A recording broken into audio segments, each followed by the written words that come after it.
আসামোলজি চেনেলটোলৈ সকলোকে স্বাগতম জনাইছোঁ। আজিৰ ভিডিঅ'টোত কেইটামান গুৰুত্বপূৰ্ণ সাধাৰণ জ্ঞানৰ প্ৰশ্নোত্তৰ উল্লেখ কৰা হ'ল। এই প্ৰশ্নোত্তৰকেইটা বিভিন্ন প্ৰতিযোগিতামূলক পৰীক্ষাৰ কাৰণে খুবেই জৰুৰী। ভিডিঅ'টোৰ প্ৰথম প্ৰশ্নটো হৈছে 2025 বৰ্ষত ৰমন মেগছেছে বঁটা লাভ কৰা ভাৰতৰ সংস্থাটোৰ নাম কি? উত্তৰ ফাউণ্ডেশ্যন টু এডুকেট গাৰ্লছ গ্লোবেলি।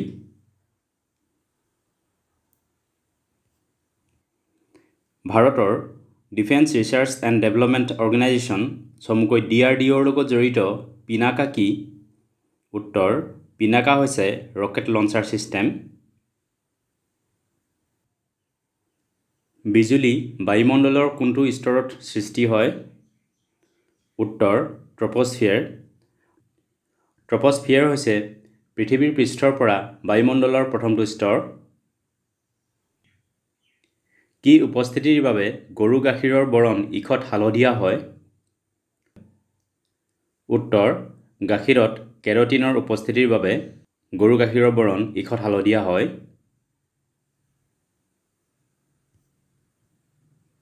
দিশ নিৰ্ণয় কৰিবলৈ ব্যৱহাৰ কৰা সঁজুলিক কি বোলে? উত্তৰ দিগদৰ্শক যন্ত্ৰ বা কম্পাছ।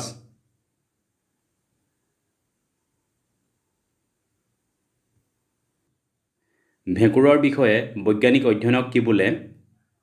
উত্তৰ মাইক'লজি।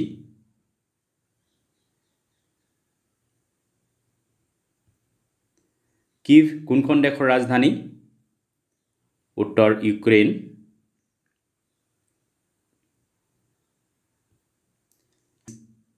International day of living together in peace অৰ্থাৎ শান্তিৰে একেলগে বসবাসৰ আন্তৰ্জাতিক দিৱস কোন তাৰিখে পালন কৰা হয়? উত্তৰ 16 মে'ত। চাম্বাৰ নৃত্য কোনখন দেশৰ লগত জড়িত?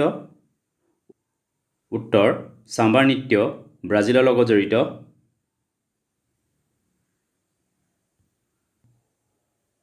NPOPৰ সম্পূৰ্ণ অৰ্থ কি? উত্তৰ NPOPৰ ফুল ফৰ্ম হ'ল national programme for organic production. NPOP Bharat চৰকাৰে 2001 চনত লঞ্চ কৰিছিল। বিশু উৎসৱ কোন ৰাজ্যত পালন কৰা হয়?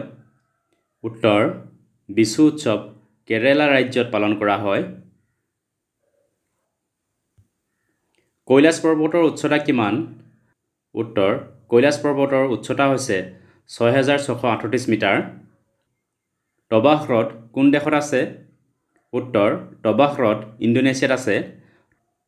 লেক টবাহ হৈছে পৃথিৱীৰ ভিতৰত আটাইতকৈ ডাঙৰ ভলকেনিক লেক। ৰাজনৈতিক দল UPPLৰ সম্পূৰ্ণ অৰ্থ কি? উত্তৰ UPPLৰ ফুল ফৰ্ম হৈছে ইউনাইটেড পিপলছ পাৰ্টি লিবাৰেল।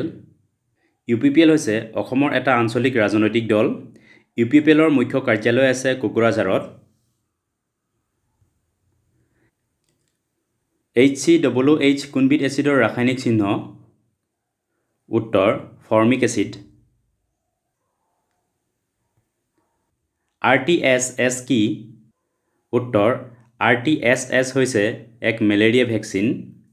এইকেইটা আছিল কেইটামান গুৰুত্বপূৰ্ণ জিকে। ভিডিঅ'টো চোৱাৰ বাবে ধন্যবাদ। যদি ভিডিঅ'টো ভাল লাগিলে লাইক কৰিবলৈ লগতে চেনেলটো ছাবস্ক্ৰাইব কৰিবলৈ অনুৰোধ জনালোঁ। ধন্যবাদ।